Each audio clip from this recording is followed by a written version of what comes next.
Experience is always better in a group. The Christian experience doubly so. We're just a group of gamers that love to talk about life, God, and video games, in no particular order. So whether you're a newbie or a grizzled ancient like us, we want to help each other roll the level. Welcome to another edition of the Roll the Level podcast. My name is Matt, and I'm so excited to dive into today. With me, I got my good friend Sarah. Sarah, how are you doing today? I am great. How You're are great? you doing? I am under-caffeinated and overtired, so it's a good combination Normal of things. Friday. But I'm working on the former. There's nothing to do about the latter. So it's good, but no, it's a good day. Dame is actually celebrating American Thanksgiving. Happy Thanksgiving to all of our American viewers and friends. And so with us today, we have a very special guest, a good friend of ours, who has been a long time tabletop gamer, also a video gamer, but tabletop gamer. Has DM'd a couple of the games I've been in now, which has been super exciting for Dungeons and Dragons. So I want to introduce Mark. Mark, how are you doing today, man? I'm doing excellent. I've got my coffee. I'm good. Got my sleep. I'm good. So yeah, it's a great day. Man. Got today You off. checked all the boxes. Right? You checked all the boxes. belong. That's great. That's right. So Mark, tell us a little bit about your gaming experience, both either a video or tabletop. Like where are you coming from, man? Well, like I've played video games since as long as I can remember, like original NES era kind of stuff. Yes. So that's like I kind of got hooked then. But tabletop, I kind of started that when I was like around 18, 19, started playing. But like before that, I'd been like studying the books and writing character sheets and stuff like that because I wanted to play, but nobody around me wanted to play. So yeah. Oh man, yeah. That was me with BattleTech Yeah. growing up. I wanted to play BattleTech so bad, but there was no one in my town. I mean, I'm from like a cow town, like it's a farming town. So you say BattleTech, and they look at you like you got three heads. So. So I used to, same thing, man. I'd sit down and like build these awesome like mechs and all this stuff, and and then they just sat there. So I get it. But it's good. Today we're actually going to talk a little bit about tabletop gaming, specifically probably some D&D, because that has been, I know for Sarah and I, it's still fairly new. You just started when? We started like 2 years ago? I think so. Last year? 2 years ago. And so we're still a little green when it comes to D&E, but yeah, it's been a pretty awesome kind of learning experience. I don't know I guess the question for both of you guys is what experience do you guys have with tabletop gaming in general, D&D, Star Wars, whatever it is. I'd love to kind of hear a little more about it. Sarah, why don't you start us out? Yeah, it's not a very long history. That's good. But That's good. I have wanted to play it forever, but I've never found the opportunity. And because of my site, I feel like I'm a pain in the butt to play with. So whatever I was invited a whole bunch of times in college and stuff, and it's just like, no, it's okay. Like, you don't know I'm blind, you don't know I'm a pain, so I'm just gonna say no. So now I really am grateful for the opportunity to play D&D now with people that understand my situation. So I feel like less of a pain, but it is hard for me to play because I'm just not very creative. Like, so I love the challenge, and I love my little character with blue hair. And then as long as it's like a staple across all of your characters. They must have blue hair. You should see all the WoW characters I just restarted. Yeah, that's true. Oh yeah, that's right. Yeah. True. But yeah, so I am still very fresh. I wish I played more. I wish I found more opportunities to play. But I like Sword Coast Legends and stuff. I still try to play those kind of things in video game form for D&D to try and keep up with it. But yeah, I wish I could actually play the physical game more. Understood. Mark, what about you, man? Like, say you've been playing since you're 19, but what kind of games have you been playing? Like D&D, various editions of it, like 3.5, Pathfinder, which is like a D&D like game. I skipped over 4 because I don't like card games like that. Yeah. No, but like there's Star Wars, there's Starfinder, there's Call of Cthulhu, Shadowrun, various other little one-off games, Rifts. There's tons of systems out there that I've touched on and played with. But definitely I kind of come back to D&D the most often. Yeah. Yeah, it's the most comfortable for me to play in, and the most comfortable for me to DM, and it's very flexible that way. No, absolutely.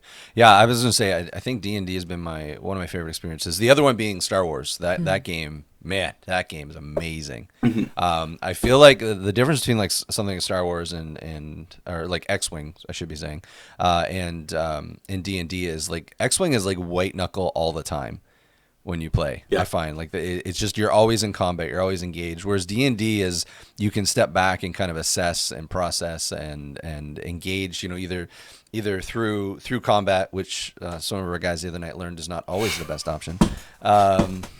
Rest in peace, Petey. Yeah. Rest in peace.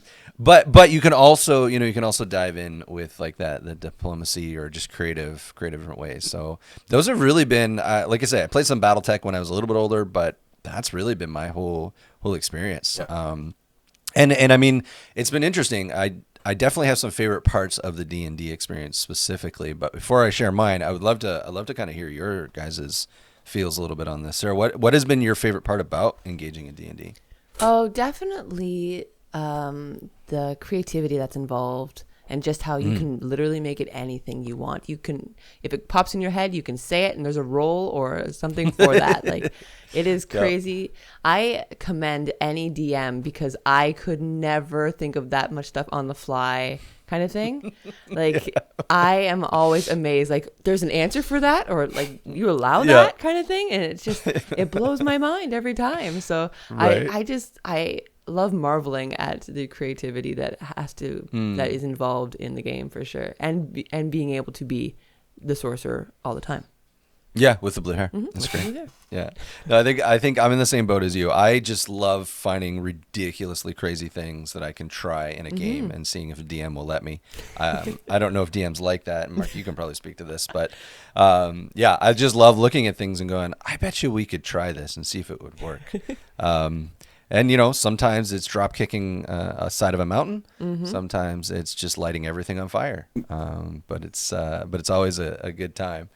For sure. And the other thing I've really enjoyed is the camaraderie that comes when you play together in a group setting. Like, it builds a really unique relationship that I've really enjoyed and love fostering and engaging in. So that's been really good. But Mark, what about you? Like, what's been your favorite part of the kind of the tabletop experience?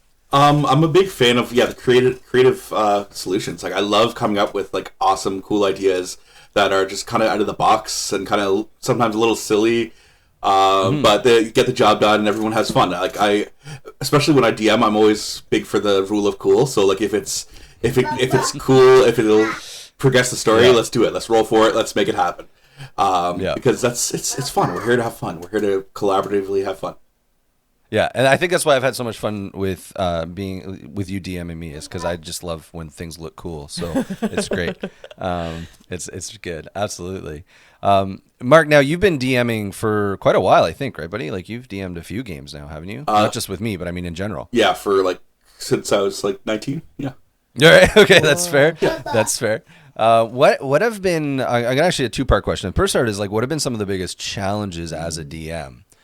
For you, and then the follow-up to that is kind of the opposite. What have been some of the most exciting parts or most enjoyable parts for you as a DM?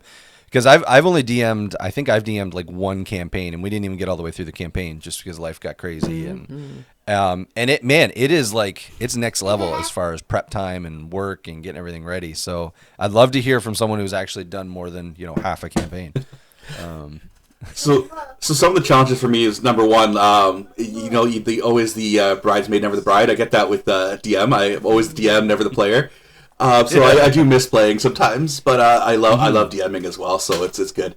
But I find the biggest one now, that especially that I'm like in my 30s, is it's like managing the players on a social kind of thing. Like, so sometimes it's not. Sometimes you have players that are a little rough against each other, or have like or they don't get along, whatever.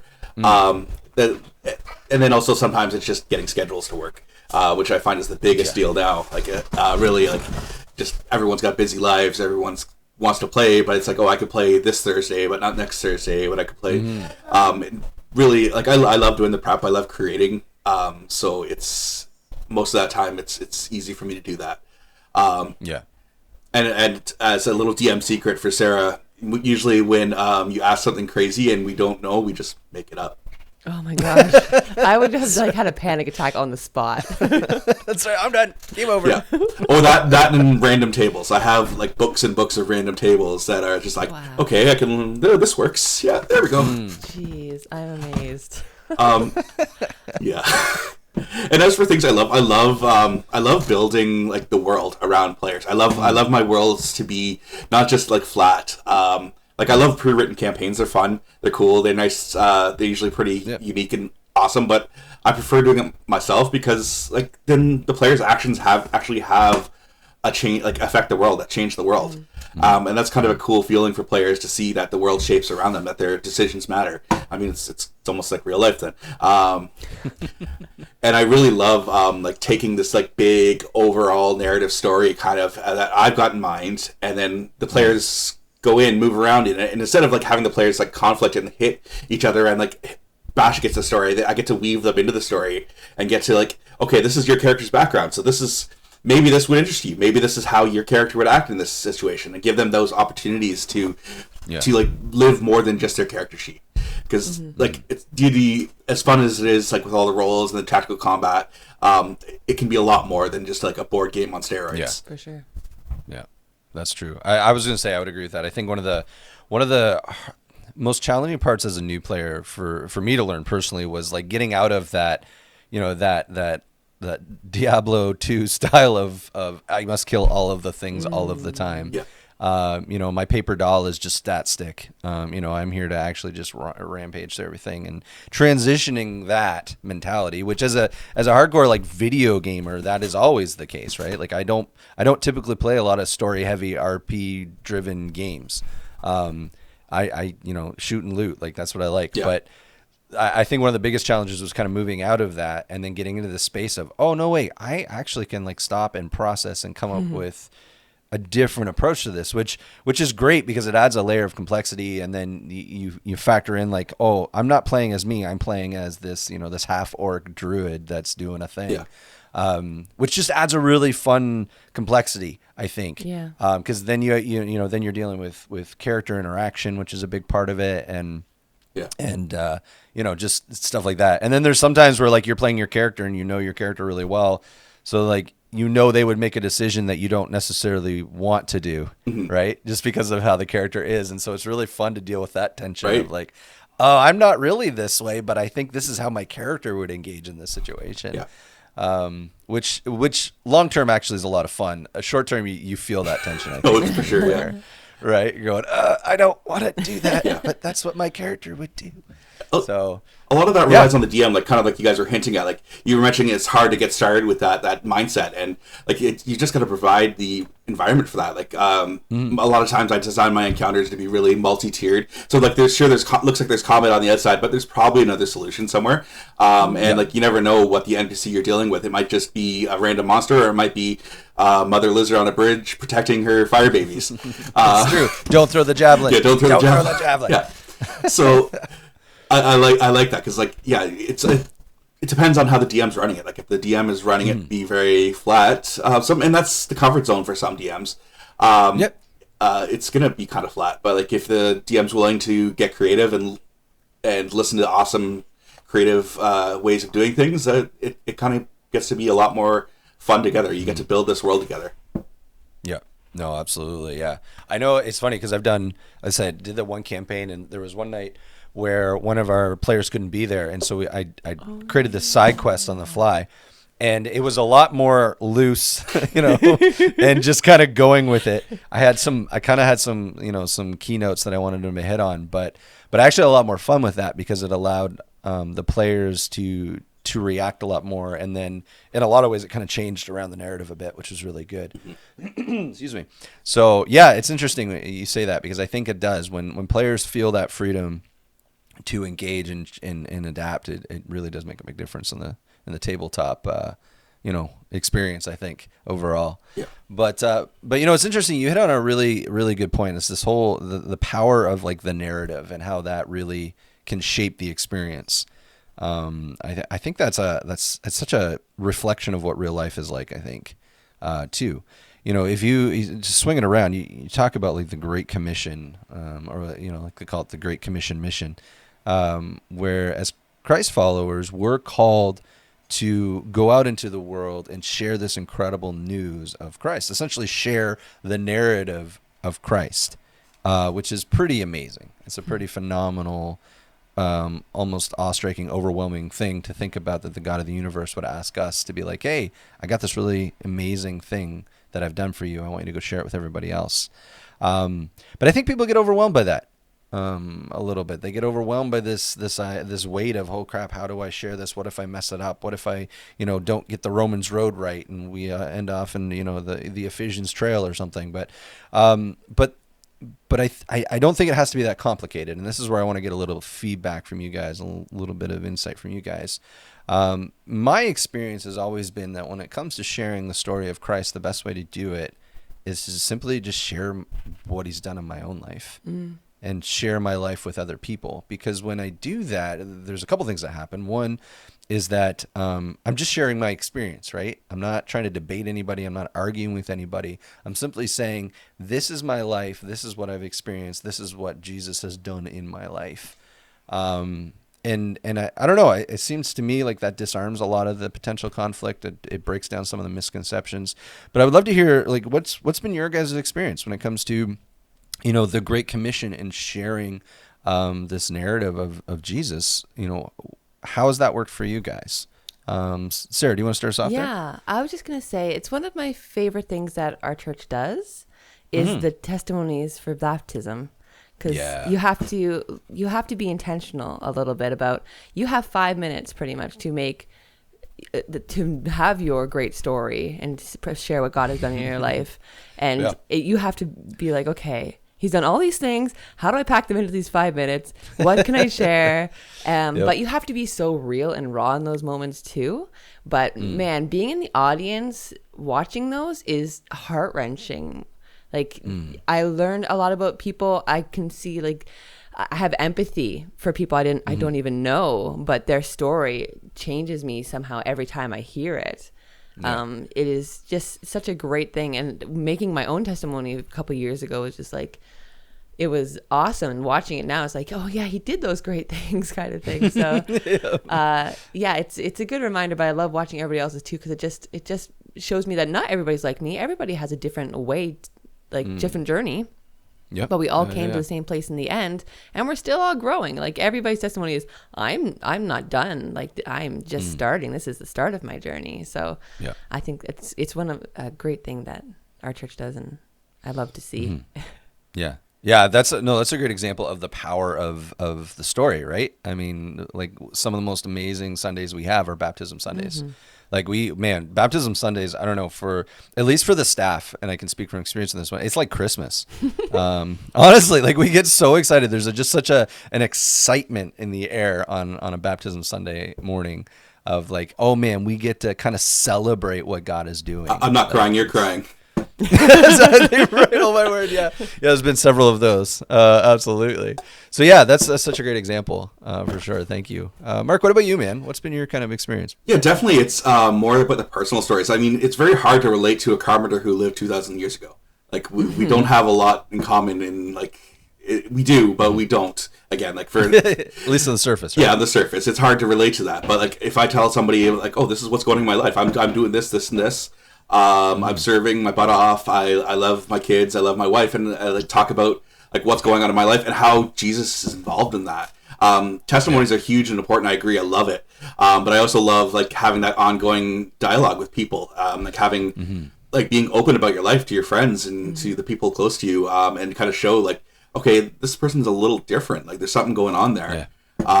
Like, I have friends that I talk to, and they're like, oh, like, how do you do junior youth all the time? How do you be around the kids all the time? And I'm like, well, this is what I feel it does. This is how it affects my life, and this is how Jesus works in my life around this. And I'm like, if you're open and honest about that, it's such a powerful tool, because like they can kind of see it's a little different. Yeah. No, absolutely. I would agree. Yeah, it's funny, even with my neighbors and stuff, some of whom I'm still my Fave Fives. I'll get up at stupid hours in the morning to go to work, especially on Sundays. And, I'll come after work and they're like, man, were you up at 5 in the morning? I'm like, yeah, man, I had to get to church. Like, we had a big Sunday. and they, you know, they look at you sideways for the first little bit, but then as you kind of share about what's happening and what's going on, like there's this really cool thing that happens. There's this shift from like you're crazy to a respect for where you're at and what you're doing. You know, even if they don't get it or fully agree with it or whatever, there is a rapport that starts to build when you share your story, and then also allow them to share their story and where they're coming from, which I think is a pretty important part of this whole process too. And understanding is that, you know, every interaction, like this is the other misconception I think we have sometimes about sharing Jesus with people is that we assume that we have to share it once. If they don't get it, well, they're done, and we're done, you know. And that's not the case. There are times where the Spirit leads us to absolutely just like hard hit with truth and you know, and that's good. But a lot of times it's these relationships that build up over time. Where you just allow Jesus to work through you in your everyday life, and when you interact with your neighbors and your Faith Fives and you know, and for our listeners, sorry, I keep using this term Faith Five. Context is king. In our church, we have this thing called our Faith Five, and they're the 5 people in our life that don't know Jesus that we're committed to praying for and inviting to any outreach event we have, any kind of church thing we have, and we invite them into our lives and stuff like that. So that's context. Sorry. And you know, so yeah, so there's this thing I think that happens when we are intentional about relationship, you know, that it builds that rapport. And that's the example Jesus gave us. I mean, he hung out with, you know, 12 dudes for 3 years and built this relationship with them. And a lot of times they looked at him and said, I have no idea what you're talking about. You're nuts, you know? And even at the crucifixion, half of them or 3/4 of them ran away. But because of that rapport, like ultimately they came back around and then became the early church, which is pretty amazing. And I think there's a lot of power in that, in that presence, I guess, the power of presence and being Christ in a situation, even when you're kind of, you know, dealing with the crap that is associated with being Jesus to people sometimes.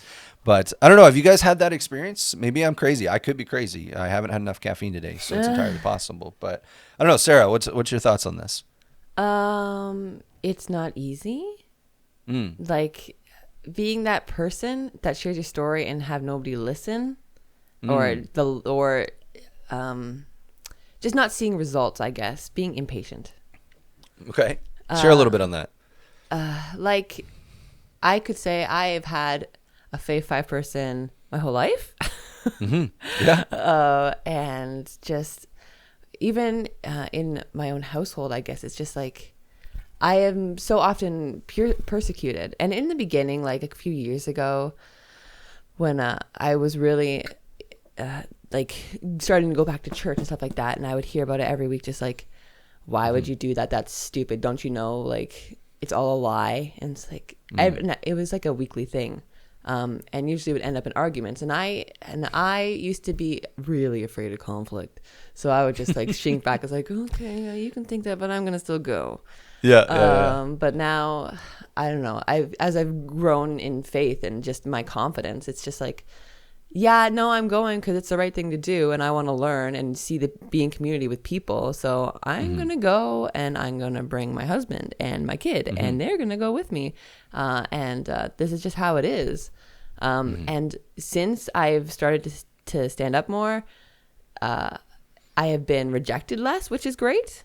But I also want to live the life that he can see. That's like, yeah, this is what Jesus is doing in my life, like, and I am a happier person for it. I just feel like I could show the world kind of thing, all these great things, and it's like, why can't you see that I live with you? Understood. But it is such a long road, but I know that sometimes my testimony has reached other people too, like, and even people I don't intentionally like, not on a Faith 5 list, be like, I heard your story and it was great. And it's like, oh, that's cool. Like, or they'll sometimes mistake me for my sister and they'll be like, wow, you're so awesome what you're doing in the church. And it's like, yeah, I'm doing great. Well, what you do at the church is awesome as an aside. But yes, absolutely. But like just so many people that I don't know are being affected by the story that or my sister, that what we're doing in the church. Yeah. And just you don't know who you're gonna reach by just sharing, but for the people that you intentionally share to, sometimes it is just the longest road, and it is very discouraging sometimes when it is just every week you're just hearing about it. But it's just encouraging for those couple people that you don't know that come up to you and like, man, I love what you do. I watched the video online. You're doing great. And it's like, yeah, we are doing great. Absolutely. Well, that harkens back to the need for community, right? Yeah. That's why we need community, because we are going to some of those situations where you're just holding on sometimes, and and that can be tough. Yeah. So it's good. I've seen awesome stuff come out of you living out your faith, so it's I can attest to it being worth it for sure. But Mark, what about you, man? So I really resonate with that whole like building rapport and portion that you're talking about, and like. It's so true. It's such a great way to build like a relationship, and it's also a great way to get empathy for people, like people that you might find it harder to love. To bring it back to the D&D example, you come across a big lizard on a bridge, and it's blocking your way, and it's getting annoyed. It looks violent. It looks angry. So you attack it. Whatever. And that didn't go so well for you guys, but that's besides the point. Rest in peace. Yeah. Pete. Rest in peace. But then, like, you kind of, because you have those expectations of the person or the creature from seeing it from the outside, and then when you actually like learned the story of it, like when I remember seeing you guys' faces melt when you found out that it was just a mom with kids trying to protect her kids, and like I could see it on the camera. It's like your faces just dropped, and like. So like when you get that, when you hear somebody's story, it makes it so much easier to love people. Like I don't know how many kids that I've had in junior youth that like they're kind of frustrating to deal with sometimes, and then you hear their story and it just breaks your heart, and it's just you gotta love on them. Like it's just you feel the heart of the Father there, and you just gotta love on them because of that, and it makes building that relationship so much easier for me. I don't know if that's similar for other people, but that's yeah. No, I think you both have hit on some keynotes that are really important, in this whole sharing your story, is that sometimes it is an endurance, perseverance process. Absolutely, Sarah, like you're sharing. And the other part that's so crucial, Mark, that you hit on is this idea that we need to listen to where people are at, because you're right, it builds an empathy that isn't otherwise there. And that's an important part too. People need to know that you love them, right? And know that you care about them before they'll care about what you have to share with them. So that's good, guys. Thank you so much. Power narrative. It's a crazy thing. It's good. Well, guys, thank you so much for joining me today in this conversation about tabletop gaming and sharing the good news of Jesus. So good. To our listeners, thank you so much for tuning in and listening or watching if you're on the YouTubes. We appreciate you so much. And you can check out all of our content on rollthelevel.com. And we'll talk to you next time on Roll the Level.